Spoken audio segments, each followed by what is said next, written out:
I still think this card is over 5,000 or right below 5,000. I think we're going to see a very low 2 number if it gets over. So if you saw the cards on Friday to end the week and were confused when you saw them, you were not alone. Welcome to episode number 109 of the Project 2020 Nightly News. My name is Chris, otherwise known on Twitter and Instagram as @CRT_Sportscards.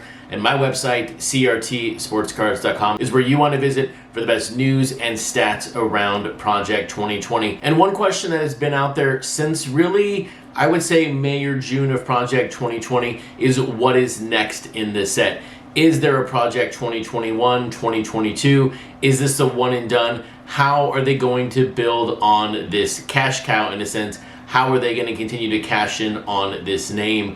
And we have seen some small steps from Topps with the Bin Baller Topps Chrome boxes. And we've also had Tyson Beck design cards in Topps Fire. And keep in mind, this was Tyson Beck before we knew Tyson Beck as a Project 2020 artist. So Topps has had their fingers sort of with these artists for a little while now. But this is a big step forward. This week, after the Dodgers won the World Series, Topps sort of unleashed a couple different products on the masses, which in my opinion only drives more positive awareness around Project 2020 and the artists themselves. First up this week, at least I believe it was first up this week, was the Mr. Cartoon LA Dodgers companion card.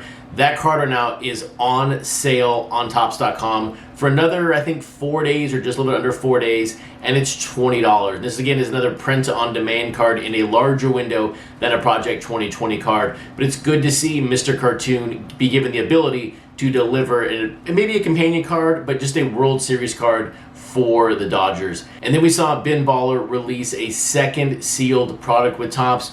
We are seeing it very clearly. Topps is hitching their wagon to Bin Baller. And look, it makes sense. Wax prices through the roof, hustling right now. Bin Baller is the epitome of a hustle. But my favorite extra release from Topps this week is the Gregory Siff Topps X maybe, or Topps by Gregory Siff World Series collection with the Rays of Randy, the Mookie Betts card, and then the LA logo, clearly because they won the World Series.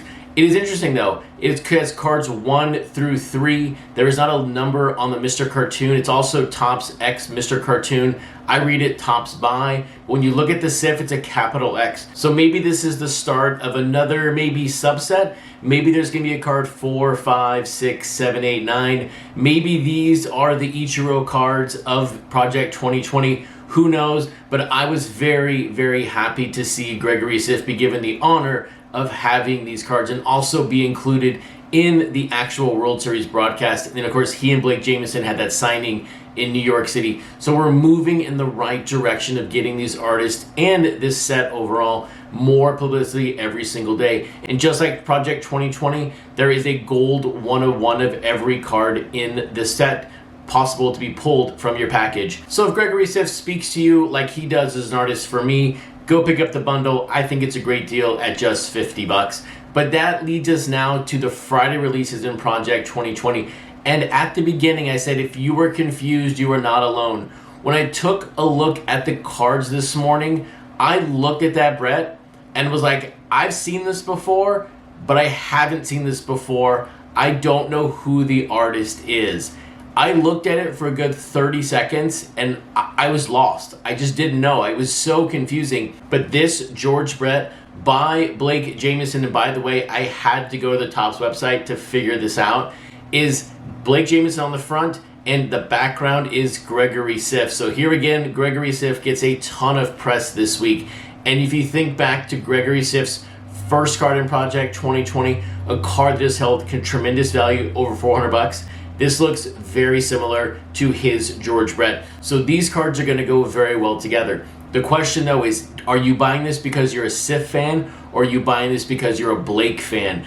I'm buying it because I'm a Gregory Siff fan, I'm a collector of his, and I'll put this card with the Siff collection. But if you're a Blake Jamieson fan, do you like this card? And that takes us then to the second card of the day, the Mr. Cartoon Nolan Ryan. This is my favorite card of the day. When I saw the card, I instantly liked it, and I liked it for a couple of different reasons. Number one, the 69 and the 30. If you're not a Nolan Ryan fan or a baseball fan, you're really not going to get those references. But 30, of course, is his number, and 69 is his rookie card. And then you have his name at the top, followed by the great lettering of the Mets. And you can look at this card two ways. Either Nolan Ryan is ahead of that, or Nolan Ryan is behind that. I think it's a very well done drawing, and it's what we expect to see from Mr. Cartoon in Project 2020. Not all of his cards, in my opinion, have been winners, but this is a winner in his set. And then fresh off the heels of that Willie Mays 4.5K print run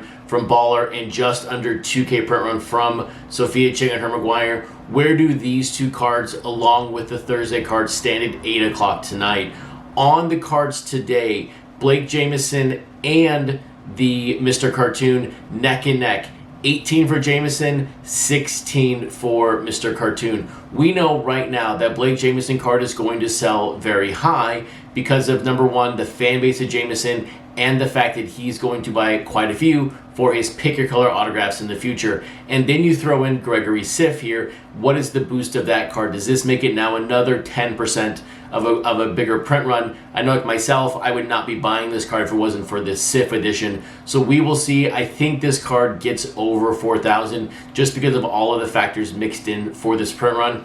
When you look at the cartoon Nolan Ryan, I think we're going to see a very low 2 number, 2.1, 2.2. I would not be surprised to see it under 2,000, but I think we're going to see this card easily over 2,000. And then touching back on the actual Gregory Siff Mariano, which was my card of the day, just edging out that Bob Gibson, which I thought was a great card overall. The Siff wins the contest basically. 19 copies sold versus 9. I was accused in the comments of being a little bearish on the Gregory Siff Mariano. I personally hope this card gets over 2.3, 2.4. But again, I try not to let my personal emotion of a card get in the way of a print run projection. But on this Matt Taylor, I really think we're going to see it low, like under 19, under 18. So we will have to find out. We'll have to see. But in the meantime, hit that subscribe button so on Monday evening you are notified of episode number 110 being posted of the Project 2020 Nightly News.